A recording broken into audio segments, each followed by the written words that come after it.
si Kuya Jens, ano yun, reactor natin yan. Official reactor. Hello mga kalingap! Welcome back sa aking YouTube channel, Square Gen. So kung bago lang sa aking YouTube channel, huwag niyo pong kalimutang mag-subscribe at click the bell button para like na updated sa ating mga bagong upload na video. At huwag po natin kalimutan suportahan ng Butim Kalingap sa pangunguna ni Kuya Val Santos Matubang, Ate Edna Vlog at syempre Kalingap Rob. At pakisuportahan din po ang aming mga kasamahan sa Butim Kalingap. Nandiyan po ang K-Boys, Kalingap Partner, Kalingap Reactor at lahat po ng charity vlogger sa buong Pilipinas sa tumutulong sa mga kababayan nating na lahat may hirap. Suportahan po natin lahat guys. So ngayong araw mga Kalingap ay magbibigay po tayo ng inaabangan yung bulong. Eto ha, bulong to mga Kalingap ha. So ibig sabihin, syempre, sino makakapagbulong mga Kalingap na kaganapan sa birthday ni Carla? So syempre kami ding mga naandun mga Kalingap. Pero syempre, with limit mga Kalingap. Hindi pwedeng yung mga magandang masyado ang sabihin. Pero may mga makukuha kayo dito mga Kalingap ng mga ilang talagang mas lalong mapapanabik ang inyong mga puso sa pag-abang ng episode 103 ng Tambalang Jomcar. Kaya tapusin niyo po itong buong video na ito mga Kalingap para maabangan niyo po ang ating mga bulong. Pero bago yun, muli natin panoorin ang ilan pang natitirang mga eksenang nakakilig ng Tambalang Jomcar sa part 102 in 5, 4, 3, 2. Ganda. Alam mo Carla, di ba nakakarinig sila? Sabi nung mga yung mga tao din sa paligid, bagay daw sa'yo yung mala Titanic. Ito si Rose. Parang guilty yun eh. Pati nga na, paano nga ng kamay mo? Yan o. Ano yung isang kamay mo? Okay. Reenactment natin. Wow! I'm out of ideas, I don't know what to do. Grabe Carla, no? Ang ganda talaga dito sa dati. Ganda ng bagaspas. Ang ganda. Sobrang relaxing ng place na to.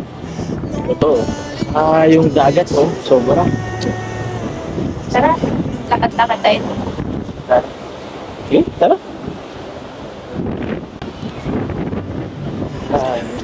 Buti pa dito, parang walang problema.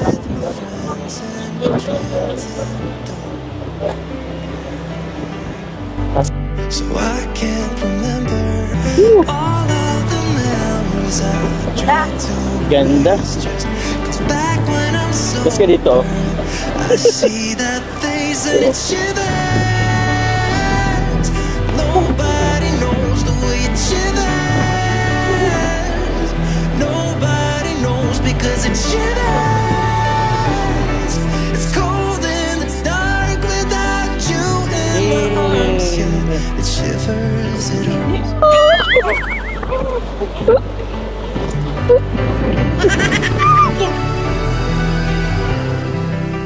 So ayun mga Kalingap, at naparod pa nga natin yung huling mga kiligan moments ng Tambalang Jomcar ng Wag-Agum na Carla at Jomar sa Bagasbas mga Kalingap doon sa episode 102. At nga pala mga Kalingap, speaking of 102, patuloy lang po nating i-marathon mga Kalingap ang episode 102 habang hinintay po natin ang episode 103.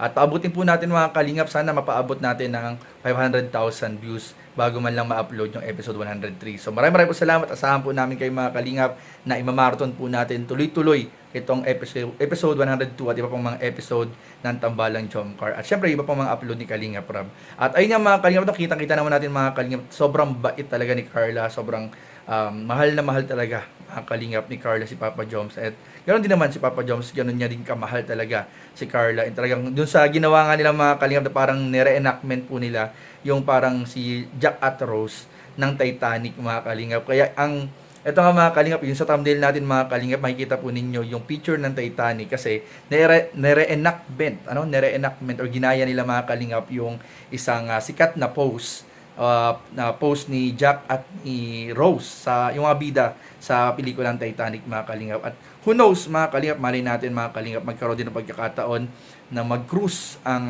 Jomcar sa mga darating pa panahon. Mali lang natin mga Kalingap. So malay natin mga Kalingap, di ba? Mangyari. So hindi natin alam. So kitang-kita natin talaga mga Kalingap na kung gaano kamahal ni Jack si Rose at gaano kamahal ni Rose si Jack. Parang ganoon na ganoon din po mga Kalingap yung pagmamahal ni Jomar at Carla sa isa't isa. Grabe po mga Kalingap. At ayun nga mga Kalingap, abangan po natin ang episode 103 kasi tulad ng sinabi ko kanina, may mga bulong tayong nasabihin. Ito mga Kalingap, not to spoil, but to mas lalong panapasabikin, lalong pasabikin natin yung mga nag-aabang sa episode 103, sa mga naganap sa part 103 na soon, ma-upload na rin po ni Kalingap Rob. Una, ito na, mga Kalingap, ilista nyo na mga Kalingap, ito mga Kalingap, ang aking mga bulong para sa inyo mga Kalingap. So, una mga Kalingap, maraming damit si Carla na sinuot nung gabing yun. Marami. Abangan po ninyo mga Kalingap. Hindi ako magbibigay ng number, pero marami pong sinuot na damit. At lahat ng sinuot na damit ni Carla nung gabing yun, lahat bumagay sa kanya. Talagang mas lalong gumanda po mga Kalingap. Talagang dalang-dala ni Carla. Kung maganda na yung damit ni Carla nung pictorial, mas lalong lumabas yung ganda niya nitong birthday niya na mga Kalingap. Lalong lumabas yung ganda ni Carla. And pangalawang bulong natin. Ito dapat, syempre dapat, natin. Isa sa mga dapat abangan mga Kalingap. Umulan ng blessings mga Kalingap sa birthday ni Carla. Syempre, alam naman natin, di ba, may mga naririnig-rinig na kayo sa live ng iba na hindi lamang si Carla at si Joms yung nakatanggap ng mga blessings, kundi pa pati yung mga kasama natin sa Keyboys. Pero, guys, abangan ninyo yung blessings kay Carla. Abangan ninyo. Bilangin ninyo, mga Kalingap. Alamin ninyo, tingnan ninyo, hintayin ninyo, abangan ninyo sa part 103 kung ano yung mga blessings na dumating kay Carla. Mawiwindang po kayo mga Kalingap. Malulula po kayo. Promise po mga Kalingap. Ano ba? May naganap na talagang mga Kalingap, pag nakita ninyo yung expression ni Tatay Alan at ni Nanay Cynthia, yung expression ng mukha nila, ay talagang, pati kayo mga Kalingap, parang matitiray po kayo dun sa naganap. Ganyan po, kagrabe po yung nangyari mga Kalingap, na dapat ninyong abangan. So, yun po ha, mga Kalingap, konting bulong lang po yan mga Kalingap, pero dapat nating abangan lahat. Yung magiging upload ni Kalingap Rob sa episode 103. So, yun lamang po, at maraming po salamat sa panonood. Please don't forget to like, comment, share, and subscribe sa ating mga video. Maraming po salamat. God bless. Bye-bye. 8,000 pesos. Bahay nyo, work mo. So, ikaw, Diyos, may gusto kong sabihin? At wala, ito lang, yung sa Team Azure. Meron pa pala. Wala lang, okay na to bro. Okay na. Team Azure, salamat po. Nadala ko lang din na Alright. For Carla. Thank you very much po. Thank you so much po. Abangan niyo po yung birthday ni Carla. Sobrang solid naman na mag-game vlog natin dyan. Abangan niyo po yan. At salamat po sa mga marathoners natin, sa Team Week, at sa lahat po ng mga sponsors natin. Maraming salamat po sa inyo. TMJJ, MJ Level Up, Team Week, GC23 Solid Group, GC23 Solid, and many more. and many more. Yun. Maraming salamat.